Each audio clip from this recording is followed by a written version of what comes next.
Before the city of Meridian even woke to the clatter of carts and the shouts of merchants, another sound would rise in the quiet dawn, the collective, hopeful sigh of 100 people.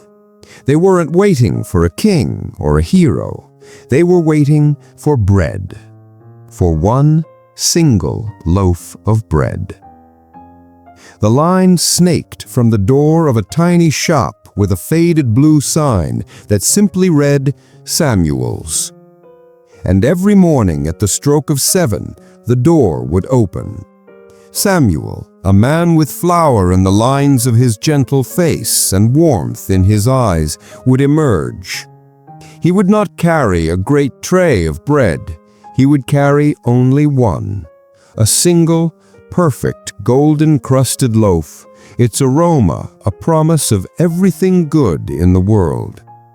He would sell it to the first person in line, wish them a good day, and then, to the astonishment of every new visitor, he would hang a small wooden sign on the door that read, Closed, and disappear inside. This daily ritual was an infuriating, illogical mystery to one man in particular, Silas Vance. Silas didn't see a beloved baker. He saw a colossal inefficiency. He saw 100 willing customers being turned away. He saw a gold mine being operated with a teaspoon. Silas had built his empire by taking small things and making them enormous. He owned shipping lines, textile mills, and properties across the city.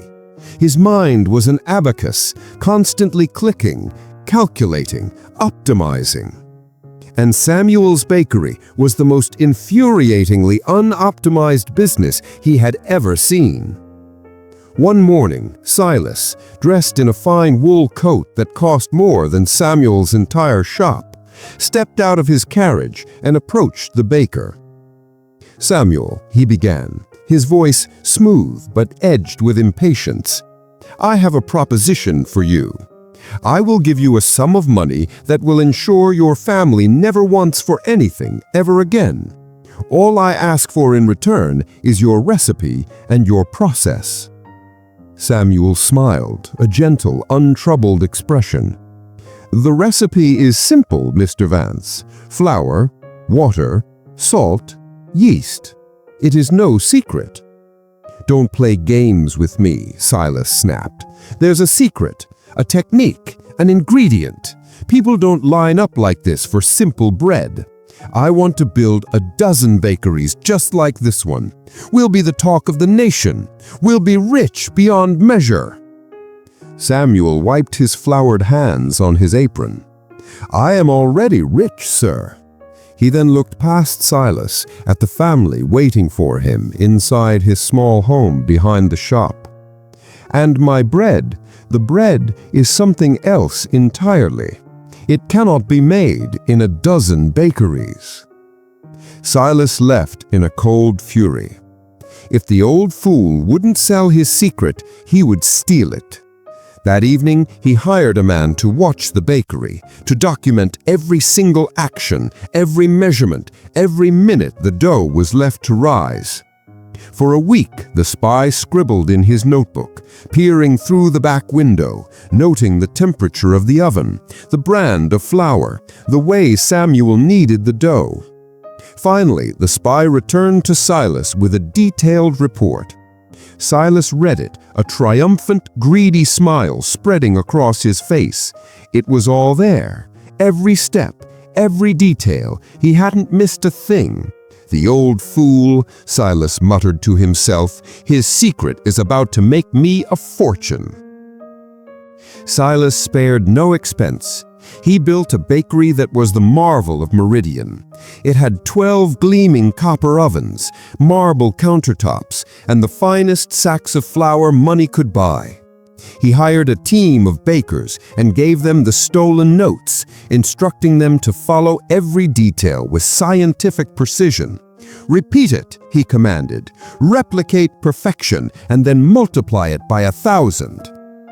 The first day Vance's Grand Bakery opened its doors, there was no line. But Silas wasn't worried. He had launched a massive campaign promising the legendary bread of Meridian, now for everyone. People came, curious.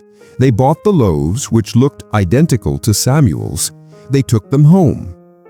And then, nothing. The bread was fine. It was bread. But it lacked the magic, the soul. It was a hollow echo. There was no buzz, no excitement. Within a week, the Grand Bakery was nearly empty, its ovens cold, its beautiful counters barren. Silas was hemorrhaging money, staring at piles of unsold, perfectly ordinary bread. His infallible system had failed. Broken and desperate, Silas walked back to the small shop with the faded blue sign. The morning line was as long as ever. He waited until Samuel had sold his one loaf and hung his closed sign. He knocked on the door. Samuel let him in, not with judgment, but with a quiet understanding. "I don't understand," Silas finally choked out, his voice stripped of all its usual authority. "I used the same flour, the same water. I replicated your every move, your timing, the heat of your oven. Why did my bread fail?"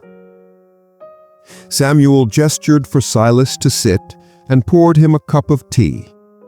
"You copied the recipe for the bread, Mr. Vance, but you missed the recipe for the baker." Silas looked at him, confused. "My secret ingredient isn't in a sack or a jar. My secret ingredient is the quiet hour I have before dawn, reading a book while the dough rises. It is the song my wife hums in the kitchen.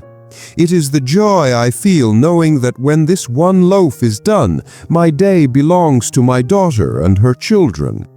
I don't bake bread to build an empire.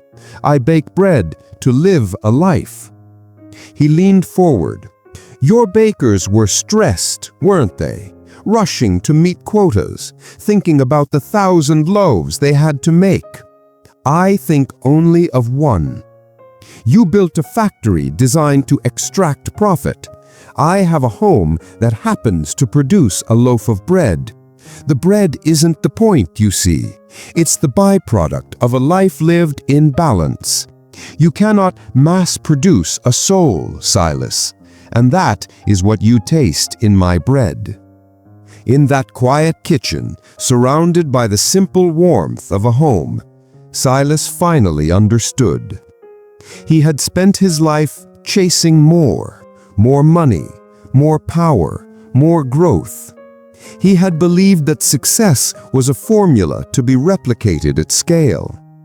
But Samuel's wealth wasn't in his sales ledger. It was in his time. It was in the peace of mind that comes from knowing what is truly enough. This story forces us to ask a critical question. In our careers, investments, and in our lives, are we chasing the recipe or are we cultivating the baker?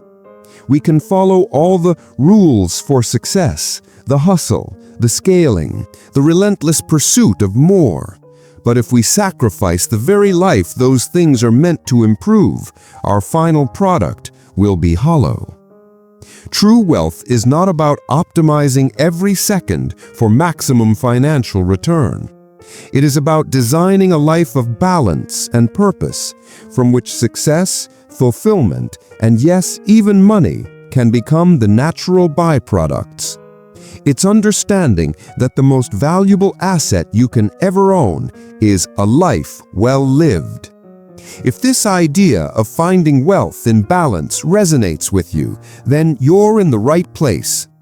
This is the kind of wisdom we strive to share at Money Minds Tales. So, subscribe and join our community.